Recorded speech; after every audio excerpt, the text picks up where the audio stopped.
The first mistake a lot of people make is choosing the incorrect substrate for starting seeds. I always like to use a very high quality, well-draining potting mix because if it isn't, the potting mix will hold on to moisture like a sponge, which will cause your seeds to rot before they can even germinate. Even if they do germinate, they'll likely be stunted and won't grow fast because they just don't have oxygen for the roots, which is extremely important. So my strategy when choosing potting mix is to use a very lightweight soilless mix like ProMix High Porosity or ProMix HP. This doesn't contain any fertilizer, but it's filled to the brim with lightweight growing materials like sphagnum peat moss, coco coir, and perlite. These are the 3 ingredients that make up the bulk of most potting mixes, but this particular mix is extremely fluffy.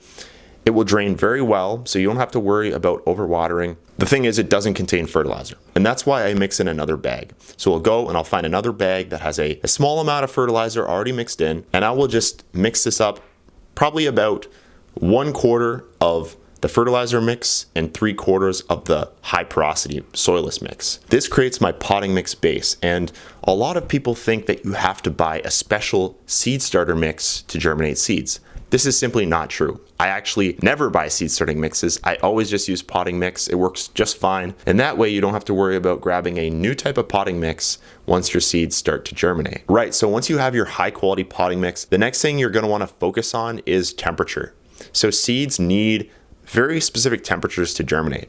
A lot of people, what they do, they just throw in some seeds and they leave them in their basement. It's too cold and they'll never sprout. Or if they do, it'll be very sporadic. They won't get that high germination rate that they're looking for. So you gotta keep your potting mix nice and warm and at that very consistent temperature. You're probably wondering now, Lucas, how the heck do I heat my potting mix? How do I get it to a set temperature? The answer, my friend, is seedling heat mats. These are very inexpensive. You can buy them on Amazon. In fact, I'll throw some links down below if you want to check them out. They're very inexpensive. They get placed under your seedling containers or your trays, and they will warm up the soil. The heat will rise through the containers and it'll give your seeds that consistent warmth that they need to germinate. Specific types of seeds have different ideal temperatures for germination. For example, I find that tomatoes germinate very well at around 75 degrees Fahrenheit, whereas peppers germinate way better at around 85 degrees Fahrenheit. And at 75, they would germinate very slowly. So for peppers, I aim for 85. Tomatoes, I aim for at least 75, possibly 80. That range kind of works pretty well for me, from my experience. And then the cool thing about some of the seedling heat mats is that they actually have a built-in temperature regulator. So you just stick a probe into your potting mix, it will measure the temperature, and based on what you had set it at, it will adjust the temperature of that heating mat accordingly.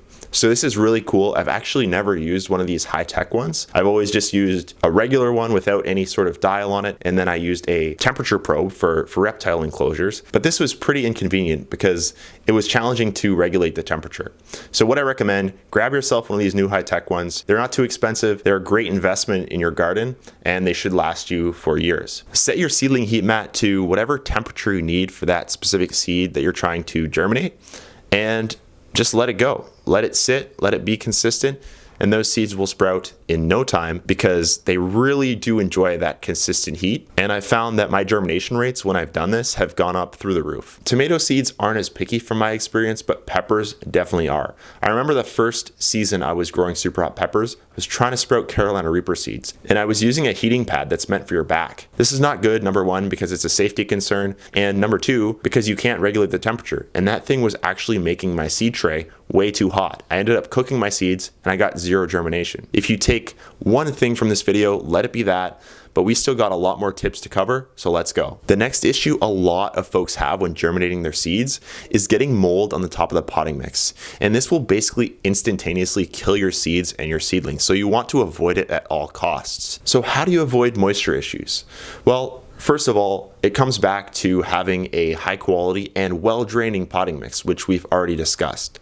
But the next thing is, when you're watering your seeds for the first time, I typically like to pre-moisten my potting mix before sowing the seeds.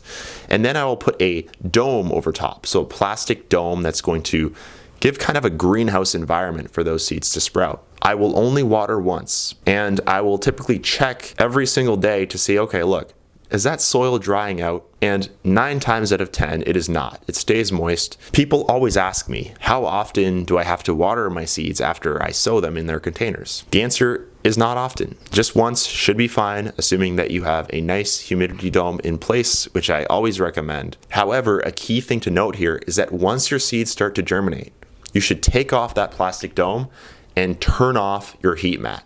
You do not want your seedlings exposed to too much heat. Excessive heat causes seedlings to get leggy, tall, and spindly. It's not what you want. So you want them to actually be fairly cool once they germinate. And when I say fairly cool, I mean around room temperature, around 65 degrees Fahrenheit or so. And all this talk about spindly seedlings leads me into my next point, which is lighting. So if you're starting your seeds indoors, which most of you will be if you're growing tomatoes and peppers, unless maybe you live in a more southern climate, you'd be an exception. But if you're starting your seeds indoors in the winter, you're going to have to provide some form of artificial lighting, because otherwise your seedlings will just not have enough light intensity to grow to their maximum potential. And there are various models on the market. So many different grow lights you can buy. It's really hard to know which one is the best, but I would recommend going with LEDs, because LEDs are extremely energy efficient. You won't have to worry about your hydro bill going through the roof.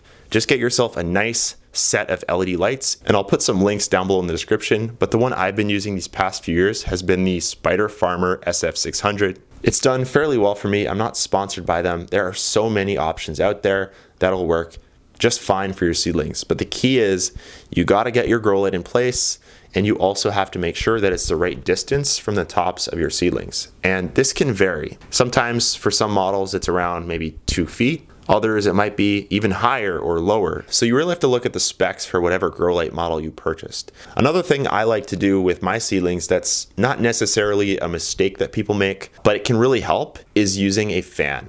So a fan, what it will do is it will simulate wind. Out in nature, seedlings are exposed to the elements, they're exposed to a breeze, and indoors, they're not. So what I like to do is use the fan to wiggle them, to stimulate them so that their roots will grow stronger and that they'll be healthier and stockier. I find this tends to work pretty well, and it also prevents issues like mold forming because you have a lot better airflow throughout your seedlings. So a fan, while it's not exactly necessary, it's something that I highly recommend when growing seedlings, but I would only use it after your seeds are germinating, because you don't want to be drying out your potting mix while your seeds are starting to sprout. At that point, having consistent moisture is extremely important. The last thing I want to touch on here is fertilizer, because a lot of gardeners use fertilizer on their seedlings and they burn the leaves. It's very easy to do, and that's one of the reasons why I like to use a bag of potting mix that already contains some fertilizer in it. That way it's slow release and I don't have to worry about burning my seedlings, which is actually pretty easy to do. So if you avoid these mistakes and follow these tips, I can pretty much guarantee you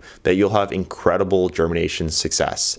I've had germination upwards of 95% plus with my seeds, and I really do attribute that to focusing on these different factors and getting them right. And hey, if you're new to gardening or you just haven't seen much success, I actually created an all-in-one guide based on my past 14 years of experience growing vegetables in my parents' yard.